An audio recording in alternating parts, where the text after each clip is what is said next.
The late November wind knifed through Adam Reed's worn denim jacket as he hunched at the desolate bus stop, the fluorescent light overhead casting harsh, unforgiving shadows.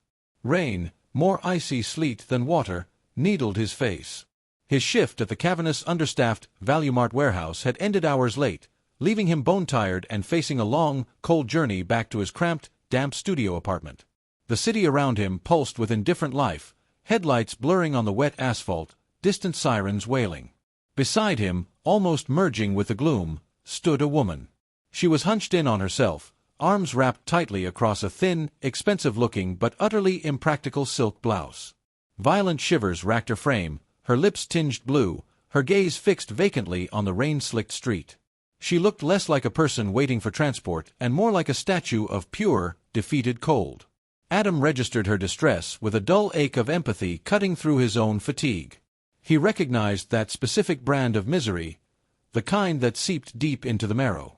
His own jacket was threadbare, offering scant warmth, but seeing her suffer felt fundamentally wrong. Without conscious thought, driven by an instinct older than reason, he shrugged it off. The action was stiff, awkward in the cold.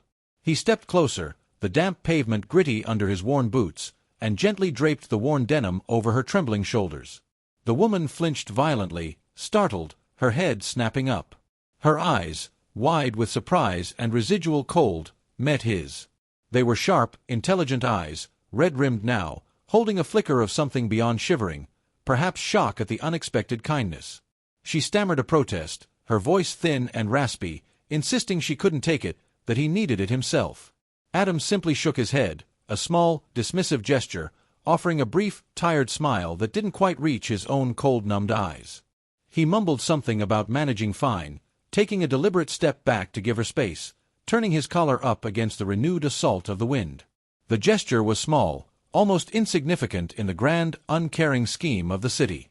The bus, grumbling and spraying dirty water, arrived moments later. Adam helped her navigate the slippery step, a fleeting, impersonal touch on her elbow. They boarded separately, finding seats far apart in the half-empty, humid vehicle. He spent the journey staring blankly out the fogged window, feeling the cold seep deeper into his bones, thinking only of a hot shower that wouldn't materialize in his poorly heated flat. The woman, enveloped in his jacket, remained a silent, shivering figure in his peripheral vision until she disembarked several stops before his own, vanishing into the rainy night without a backward glance. Adam retrieved his damp jacket from the empty seat later, the faint, unfamiliar scent of expensive perfume clinging to the denim. Life resumed its relentless, grinding pace. Adam forgot the incident, buried under the weight of double shifts, mounting bills, and the quiet despair of stagnation. The jacket smelled only of warehouse dust and damp again. Weeks bled into a monotonous gray. Then, an email arrived. Not spam, but a crisp, formal message from the HR department of Viridian Dynamics, a name synonymous with gleaming downtown towers and cutting-edge biotech, a world utterly removed from Value Mart's fluorescent aisles. It requested his presence for an interview for a junior logistics coordinator position he had no memory of applying for.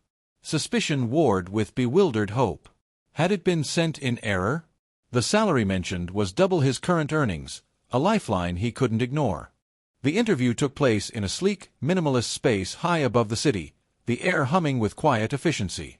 Adam, feeling painfully out of place in his best, still cheap, suit, faced a panel of 3. The questions were standard, probing his warehouse experience, his problem-solving under pressure. He answered honestly, focusing on reliability and process, feeling the opportunity slip away with every practical, unglamorous answer. As the interview wound down, the door at the far end of the room opened silently. A woman entered. Recognition slammed into Adam like a physical blow. It was her. The woman from the bus stop. But transformed. The shivering vulnerability was gone, replaced by an aura of absolute, contained authority. She wore a flawlessly tailored charcoal suit, her silver-streaked dark hair styled precisely. Her eyes, those same sharp, intelligent eyes, now held an unnerving, assessing clarity. This was Evelyn Thorne, the notoriously brilliant and famously demanding CEO of Viridian Dynamics, a figure featured in financial journals, not huddled at rain-lashed bus stops. Evelyn Thorne didn't sit. She simply acknowledged the interview panel with a slight nod and focused her gaze entirely on Adam. The room seemed to hold its breath. She didn't mention the bus stop, the rain, or the jacket. Instead, she spoke to the head of the panel, her voice calm, resonant, cutting through the tension. She stated she had reviewed Adam's hypothetical application file, a file Adam knew didn't exist, and noted specific qualities. She highlighted his demonstrated capacity for empathy in high-pressure situations, referencing an unspecified, observed incident. She pointed to his evident resilience and ability to prioritize the well-being of others even amidst personal discomfort, traits she deemed critical for navigating complex logistical challenges requiring team cohesion. She spoke of practical intelligence and situational awareness, inferred from his actions that night. Her assessment wasn't about warehouse metrics. It was a dissection of character witnessed in a moment of unguarded humanity. Adam sat frozen, the worn fabric of his interview suit suddenly feeling like a lead weight. The CEO concluded by stating that while his direct experience might be different, the core competencies she identified aligned perfectly with Viridian's values and the demands of the role. She suggested his candidacy be given the highest consideration. With another nod, she left the room, leaving behind a silence thick enough to choke on. The interview panel, visibly recalibrating, asked a few more stunned, perfunctory questions before concluding. Adam got the job. The offer letter, with its staggering salary and comprehensive benefits, felt unreal. On his first day, navigating the gleaming corridors of Viridian, a small, discreetly wrapped package awaited him on his pristine desk. Inside, carefully folded, was a brand-new, impeccably crafted, warm woolen coat. Tucked within its folds was a single, thick, cream-colored business card. On the back, written in precise, elegant script, was a message: warmth for the journey ahead. Integrity observed is integrity rewarded. Welcome to Viridian. E.T. He never wore the CEO's gift to work. It felt too grand, too symbolic.